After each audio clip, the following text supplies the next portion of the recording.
பொன்மனச்செம்மல் எம்ஜிஆர் அவர்களை சந்தித்தவர்களுக்கு அவர் ஆச்சரியம் தருபவராகவும் வியப்பை தருபவராகவே இருந்திருக்கிறார். அதில் ஒரு அனுபவம் இப்போது பார்ப்போம். 1957 ஆண்டு நவம்பர் 30 பிறந்த பி. சிவகாமி பெரம்பலூர் முன்னாள் எம்எல்ஏ பழனிமுத்துவின் மகள். முன்னாள் IAS அதிகாரி. தமிழ்நாட்டில் தூத்துக்குடி, வேலூர் மாவட்டங்களில் கலெக்டராக பணியாற்றியுள்ளார். இவர் காலத்தில் குழந்தை தொழிலாளர் ஒழிப்பு அமலானதில் இவரின் பங்கு முழுமையானது. 29 ஆண்டுகளுக்கு பிறகு 2008 ஆண்டு இந்திய நிர்வாக பணியை விட்டு விலகிய அவர் ஒரு வருடம் கழித்து அரசியலில் இணைந்து பகுஜன் சமாஜ் கட்சி சார்பாக கன்னியாகுமரி தொகுதியில் லோக்சபா தேர்தலில் போட்டியிட்டு தோல்வியடைந்தார்.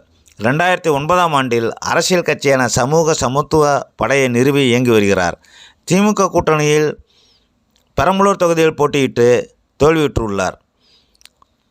அதிமுக கூட்டணியில் சென்னை மாநகராட்சி தேர்தலில் போட்டியிட்டு தோல்வியடைந்திருக்கிறார். சமூக ஆர்வலர் மற்றும் தலித் பெண்ணிய எழுத்தாளர் ஆவார். தலித் பெண் நாவலாசிரியர்களில் முதலாம் அவர் இவர்தான்.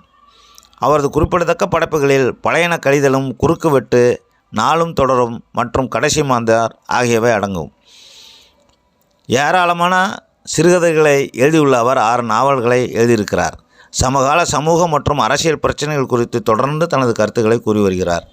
இவர் முதலாக மக்கள் திலகம் அவர்களை சந்தித்து தமிழகத்தின் முதல் பெண் கலெக்டரானதை பகிர்ந்திருக்கிறார். அதனை பார்ப்போம்.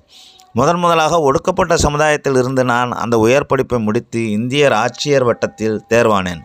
அப்போ இருந்த மைய அரசு எனக்கு உத்தரப்பிரதேச மாநிலத்தில் பணி ஒதுக்கீடு செய்தது. என் தந்தை என்னப்பா இப்படி, அங்கே போய் எப்படி என்றார். பார்ப்போம் என்றார். புரட்சித் தலைவர் அப்போ முதல்வர், இந்திரா அம்மா பிரதமர். புரட்சித் தலைவர் மீது எனக்கு அதிக பற்று கிடையாது. அவர் வாழ்க்கை முறை, செய்த தர்மங்கள் குறித்து வரும் பத்திரிகை செய்திகள் அதிகம் படித்தது உண்டு. என் அப்பா புரட்சித் தலைவருடன் இருந்த அதிகாரி பரமசிவம் அவர்களிடம் பேச, என் மகள் இப்படி தேர்வாகி உள்ளார் என்று கூறியிருக்கிறார். ஐயா பரமசிவம், நீங்கள் உங்கள் மகள் சிவகாமி அவருடன் டெல்லிக்கு வரும்படி அழைத்துள்ளார். புரட்சித் தலைவர் அங்கே இருக்க கொஞ்சம் கூட்டம் அங்கேயும் அதிகம். பரமசிவன் சார் என்னை பற்றி சொல்ல, நானும் அருகில் என் தந்தையுடன் இருக்க, நீங்கள் ஒரு கடிதம் பிரதமர் இந்திரா அம்மையா அவர்களுக்கு கொடுத்தால் இந்த பெண் தமிழ்நாட்டின் முதல் ஒடுக்கப்பட்ட சமுதாயம் சார்ந்த முதல் ஆட்சியராக வருவார் என்றவுடன் எங்களை பார்த்து முதலில் உட்காருங்க, உடனே நடக்கும் என்று என்னையும் என் தந்தை அவர்களையும் உடன் அமரச் செய்தார்.